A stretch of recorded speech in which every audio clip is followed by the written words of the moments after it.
after the sunset, actually, from the Mount of Olives, overlooking the city of Jerusalem. And you can see it's And I'm looking for cracks that you can see actually here in the flooring. If you look at the road over here, you can see that there's cracks that are starting to crack.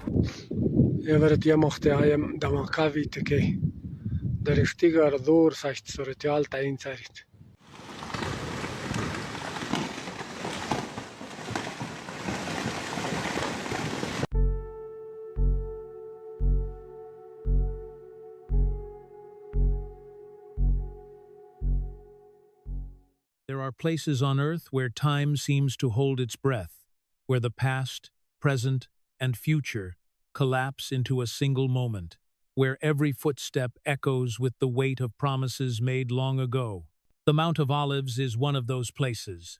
For 3,000 years, this mountain has stood watch over Jerusalem. Kings have fled across its slopes. Prophets have wept beneath its olive trees. And on one fateful night, a man knelt here in prayer so intense that his sweat became drops of blood. But the mountain's story didn't end that night. In fact, according to Scripture, its most important chapter hasn't been written yet. And recently, something unexpected has started happening. The mountain is changing. Geologists monitoring the region have documented new stress patterns. Hikers have photographed cracks that seem to widen with each passing season. And online, millions of people are asking the same question: is the Mount of Olives beginning to split? If this mountain does split one day, whether through natural forces or divine intervention, are we ready for what comes next? Before we dive in, if you appreciate convergence of ancient scripture and modern science, go ahead and hit that like button and make sure you're subscribed, because we're going to walk through the facts, both the geological evidence and the biblical prophecy. So let's begin with the Mount of Olives, which has been silent for 2,000 years, but the earth beneath it is starting to speak. Let's find out what it's saying. To understand what's happening at the Mount of Olives, we need to zoom out and look at the bigger geological picture. Because this mountain doesn't sit in isolation, it's part of one of the most seismically active fault systems in the world. The Mount of Olives sits directly on what's called the Dead Sea Transform Fault, also known as the Jordan Rift Valley. This is a massive fault line that stretches over 1,000 kilometers, running from the Red Sea in the south, all the way up through the Dead Sea, the Jordan Valley, and into Lebanon. Here's what makes this significant. This fault marks the boundary between the Arabian Plate to the east and the African Plate to the west. These two massive pieces of Earth's crust are slowly moving past each other, what geologists call a strike-slip fault, at a rate of about 4 to 5 millimeters per year. Now, that might not sound like much, but over centuries and millennia, that movement builds up enormous stress. And when that stress is released, you get earthquakes. And Jerusalem has a documented history of devastating earthquakes. In 750 BC, a massive earthquake struck during the reign of King Uzziah, so powerful that the prophet Amos referenced it, and its effects were still being talked about centuries later. In 31 BC, another major quake hit the region during the reign of Herod the Great. More recently, in 1927, a magnitude 6.2 earthquake centered near the Dead Sea caused significant damage to Jerusalem and killed hundreds of people across the region. So the question isn't if the ground beneath Jerusalem will move again, it's when. But here's where it gets really interesting. The Mount of Olives itself is particularly vulnerable to this tectonic activity. The mountain is primarily composed of soft Sinonean chalk and limestone, relatively unstable rock that's prone to fracturing and landslides, especially during seismic events. In 1964, when engineers were conducting surveys for the construction of the Seven Arches Hotel on the Mount of Olives, they discovered something remarkable: a pre-existing fault line running directly through the mountain from east to west. East to west. Does that sound familiar? This wasn't a new crack caused by construction. It was an ancient geological feature that had been there for thousands of years, hidden beneath the surface. The discovery was documented by Israeli geologists and engineers at the time, confirming what many had suspected. The mountain already has a natural weak point running in the exact direction described in biblical prophecy. Today, Israel has one of the most advanced earthquake monitoring systems in the world. After the lessons learned from past disasters, the Israeli government has installed hundreds of seismic sensors throughout the country, including in and around Jerusalem. These instruments constantly measure ground movement, stress buildup, and even the smallest tremors. And what they've found is concerning. Studies show that the Dead Sea Fault System is overdue for a major earthquake. The last significant quake in this area was nearly a century ago. Given the rate of tectonic movement and the historical pattern of seismic events, geologists estimate there's a meaningful probability of a magnitude 6 or greater earthquake striking the region within our lifetimes. If, or more realistically, when that happens, the Mount of Olives would be one of the most affected areas. Its soft rock composition, steep slopes, and existing fault line make it geologically unstable. In a major earthquake, significant fracturing, landslides, and even a dramatic splitting of the mountain are entirely within the realm of geological possibility. So here's what we know from science. The Mount of Olives sits on an active fault zone. It has a documented east-to-west fault line already running through it. The region is overdue for a major earthquake, and when that earthquake comes, the mountain could very well split in a dramatic and visible way. Now, does this mean the recent reports of new cracks are evidence of imminent catastrophe? Not necessarily. Minor fracturing, erosion, and small fissures can occur naturally over time without any major seismic event. It's important to distinguish between normal geological weathering and genuine precursors to a significant earthquake. What's undeniable, though, is this. The geological conditions for the fulfillment of Zechariah's prophecy already exist. Whether that fulfillment happens through a natural earthquake triggered by tectonic forces or through a supernatural event beyond scientific explanation, the stage is set. Which brings us to the next question. What does the Bible actually say about this moment? And how have scholars throughout history interpreted this prophecy? Now, let's turn to the prophecy itself. Because to understand what people are seeing in these geological changes, we need to understand what Scripture actually says and what it means.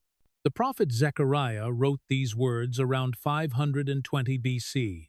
On that day his feet will stand on the Mount of Olives, east of Jerusalem, and the Mount of Olives will be split in two from east to west, forming a great valley, with half of the mountain moving north and half moving south. This isn't just a random geological prediction. It's embedded in one of the most dramatic and important prophecies in all of Scripture. A prophecy about the day of the Lord, the final battle, and the return of the Messiah. Let's look at the context. The chapter opens with Jerusalem under siege. All nations have gathered against the city. The people are desperate. Half the city goes into exile. And then, at the darkest moment, verse 3 says, "Then the Lord will go out and fight against those nations as he fights on a day of battle." And the very next verse describes his feet standing on the Mount of Olives and the mountain splitting. For believers, this isn't just about geology. It's about deliverance. It's about God himself stepping into history to rescue his people when all hope seems lost. But here's what makes this prophecy even more remarkable. The Mount of Olives wasn't chosen arbitrarily. It's been a sacred place for thousands of years. This is where King David fled when his son Absalom rebelled against him. This is where the Jewish people would light signal fires to announce the new moon. This is where ancient prophets walked and prayed. And for Christians, this mountain holds even deeper significance. This is where Jesus spent his final night before the crucifixion, praying in the Garden of Gethsemane. This is where he wept over Jerusalem, saying, O Jerusalem, Jerusalem, how often I wanted to gather your children together, as a hen gathers her chicks under her wings, but you were not willing. And according to the book of Acts, chapter 1, this is where Jesus ascended into heaven after his resurrection. The disciples watched as he was taken up into a cloud. And then 2 angels appeared and said, Men of Galilee, why do you stand here looking into the sky? This same Jesus, who has been taken from you into heaven, will come back in the same way you have seen him go into heaven. He left from the Mount of Olives, and according to Zechariah's prophecy, he will return to the Mount of Olives. Now, throughout history, Jewish and Christian scholars have debated how to interpret Zechariah 14. Is it meant to be taken literally, or is it apocalyptic language, vivid imagery, meant to convey spiritual truth rather than physical events? Some scholars, particularly in the Reformed and Preterist traditions, argue that Zechariah 14 was fulfilled symbolically during the Maccabean period or in the events surrounding AD 70, when Jerusalem fell to the Romans. They see the splitting of the mountain as poetic language describing God's deliverance through historical events. Others, especially in evangelical and messianic Jewish circles, take a more literal approach. They believe this prophecy awaits a future, physical fulfillment that one day, in a moment of ultimate crisis, the mountain will literally split, creating a valley, and the Messiah will stand in that very place. And here's what's fascinating. Both views acknowledge that this prophecy is about divine intervention. Whether you see it as symbolic or literal, the message is the same. God acts in history to save his people. So, what should we make of the geological evidence we just explored? Does the existence of a fault line running east to west through the mountain prove that the prophecy will be fulfilled literally? Not necessarily, but it does show that if God chose to fulfill it literally, the natural conditions are already in place. And that's worth pausing over, because whether through natural forces or supernatural intervention, the convergence of ancient prophecy and modern geology invites us to consider something profound. What if the God who set tectonic plates in motion thousands of years ago knew exactly what he was doing? What if the fault line beneath the Mount of Olives has been there all along, waiting? The truth is, we don't know the day or the hour of Christ's return. Jesus himself said that no one knows, not even the angels in heaven. But we do know this: Scripture has proven itself reliable again and again. Prophecies about the first coming of Christ were fulfilled in stunning detail. Archaeological discoveries continue to confirm the historical accuracy of the Bible. So, when we see geological activity on the Mount of Olives, the very place where prophecy says the Messiah will return, it's natural to wonder, it's human to ask, and it's faithful to watch. Therefore, keep watch, because you do not know on what day your Lord will come. So here we are. We've looked at the science, we've examined the prophecy, and now comes the harder question, the one that matters most. What does this mean for us today? Because whether the Mount of Olives splits tomorrow or 1,000 years from now, the real issue isn't timing, it's readiness. And readiness isn't about anxiety or fear, it's about how we choose to live right now, in this moment, with the faith we've been given. Jesus told his disciples something crucial in Matthew 24. After describing signs of the end times, wars, earthquakes, and false prophets, he said this: "About that day or hour no one knows, not even the angels in heaven, nor the Son, but only the Father. Therefore keep watch, because you do not know on what day your Lord will come." Here's the tension we all live in. We're called to watch, but not to obsess. We're called to be ready, but not paralyzed by speculation. We're called to hope for his return, but also to faithfully live out our calling in the here and now. Throughout history, countless people have claimed to know when the end would come. They pointed to wars, eclipses, natural disasters, and political events as proof that the return was imminent. and they were wrong. Every single time. Not because the signs weren't real, but because they mistook urgency for certainty. So when we hear about geological changes on the Mount of Olives, the question isn't, is this it? The question is, am I living like it could be? And here's what that actually looks like. It doesn't mean hoarding supplies, abandoning responsibilities, or spreading fear. It means something far more profound and far more beautiful. It means loving well, forgiving deeply, living generously, sharing the hope we have, with gentleness and respect. It means working as if we'll be here another 100 years, but loving as if today is our last day. Because if Jesus did return tomorrow, what would matter? Not whether you predicted it correctly, not whether you deciphered every sign. What would matter is this. Did you love the people in front of you? Did you reflect the character of Christ? Did you point others to Him, not through fear, but through grace? There is no fear in love, but perfect love drives out fear. The cracks on the Mount of Olives, whether they're new or ancient, natural or significant, are ultimately a reminder, not a threat, a reminder. They remind us that God is still sovereign over creation, that He set the mountains in place and knows every fault line, that nothing catches Him by surprise, and that the same God who promised to return is faithful to keep His word. So, instead of fear, let these reports stir something else in you. Let them stir gratitude. Gratitude that we serve a God who keeps His promises. Let them stir hope. Hope that one day every tear will be wiped away, every wrong made right. And let them stir action, not panic, but purpose. Because the world doesn't need more Christians obsessed with signs and dates. The world needs Christians who are so confident in God's sovereignty that they're free to love radically, serve sacrificially, and live courageously. Whether the mountain splits in our lifetime or not, whether Jesus returns tomorrow or generations from now, our calling remains the same.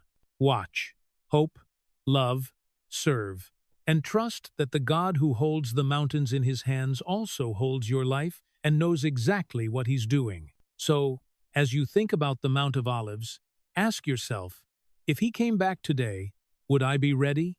Not because I predicted it, but because I lived like I believed it? That's the question worth asking. That's the faith worth living. So, is the Mount of Olives cracking a sign of Jesus' return? Here's what we know for certain. The mountain sits on an active fault line. The geology is real. The prophecy is real. And the God who spoke through Zechariah 2,500 years ago is the same God who holds tomorrow in His hands. Whether these geological changes are the beginning of prophetic fulfillment or simply a reminder of what's to come, one truth remains. God is faithful. He keeps His promises, and when He says He will return, we can trust that He will. Thanks for watching. I'll see you in